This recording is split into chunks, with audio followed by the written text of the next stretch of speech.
Ma'am कोई एक ऐसी टिप जो आप कहेंगे कि चाहे पीसीओडी हो या आपको लगता है जो यंग गर्ल्स हैं 15 to 20 की गर्ल्स हैं जो अभी जा रही हैं आगे अपनी एज में, उनको कोई एक ऐसी टिप जो आप कहेंगे ये आप फॉलो करिए ही करिए अगर आपको पीसीओडी से बचना है या अगर आपको है तो वो क्या टिप देंगे आप?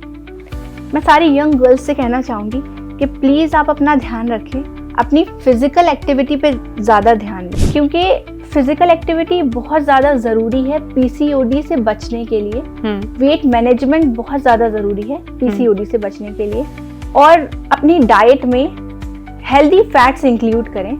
आप किसी से या तो पूछ लें, डॉक्टर से कंसल्ट करें या गूगल कर सकते हैं आप कि हेल्दी फैट्स क्या क्या होते हैं। नट्स, सीड्स, इन सब चीज़ों से, अगर आप नॉन वेजिटेरियन हैं तो फिश से आपको हेल्दी फैट्स मिलते हैं, वो अपनी डाइट में ज़रूर इंक्लूड करें। स्ट्रेस कम लें, टाइम पे सोएं, यही कुछ चीज़ें हैं अगर आप फॉलो करेंगे तो आपको आगे पीसीओडी होने के चांसेस काफ़ी कम हो जाएंगे। और स्पेशली मैं पेरेंट्स से कहना चाहूँगी, क्योंकि आजकल ये टीनेज में बहुत, यंग गर्ल्स में बहुत देखने को मिल रहा है, तो यंग गर्ल्स को इतनी ज़्यादा अवेयरनेस नहीं होती है इन सब चीज़ों के बारे में।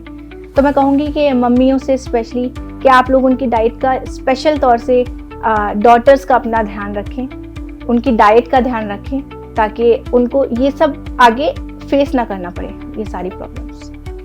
तो मैम क्या ये मतलब आपके खान पान पे डिपेंड करता है या ये हर लेडी में आती है, जैसे कुछ प्रॉब्लम्स होती हैं जो बुढ़ापे में आनी होती है, या वैसा कुछ है, या हमारा लाइफस्टाइल कुछ ऐसा हो जाता है उस वजह से आती है? देखिए, टीनेज में ज़्यादा आजकल देखने को मिल रहा है, जो 16 या 17-19 ईयर्स की जो गर्ल्स होती हैं उसमें ये पाया जाता है ज़्यादातर। तो जैसे मैंने अभी आपको बताया कि ये हार्मोन्स की इम्बैलेंस के होने की वजह से होता है, और हार्मोन्स के इम्बैलेंस होने का एक सबसे बड़ा रीज़न है फैट्स, क्योंकि जो फैट्स होते हैं वो हमारे हार्मोन्स को कंट्रोल करते हैं। और आजकल का लाइफस्टाइल ऐसा है कि हम हेल्दी फैट्स खाते ही नहीं हैं, हम बुरे गंदे फैट्स होते हैं वो खाते हैं। ट्रांस फैट्स हो गए, प्रोसेस्ड ऑयल्स वगैरह हो गए, जंक फूड्स में जो प्रिपरेशन में यूज़ होते हैं, ऐसे वाले ऑयल्स हम कंज्यूम करते हैं। और जो हमारे बॉडी के लिए फैट्स ज़रूरी हैं वो फैट्स हम लेते ही नहीं हैं, जिसकी वजह से हमारे हार्मोन्स में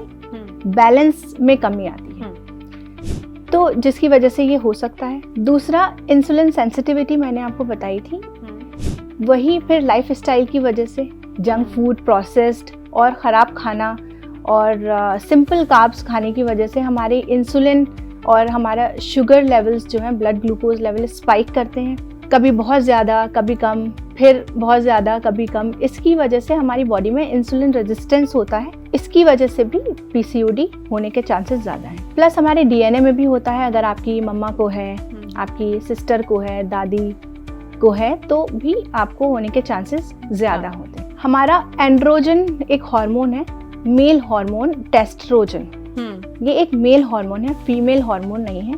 इसकी डेवलपमेंट हो जाती है बॉडी में। तो जब मेल हार्मोन की डेवलपमेंट बॉडी में होती है तो सारे मेल्स के, जैसे कि फेशियल हेयर, एक्ने, फेस डल होना, प्लस पीरियड्स में इरेगुलरिटी, वेट बढ़ना, पेन होना, काफ़ी सारी प्रॉब्लम्स गर्ल्स को फेस करनी पड़ती हैं।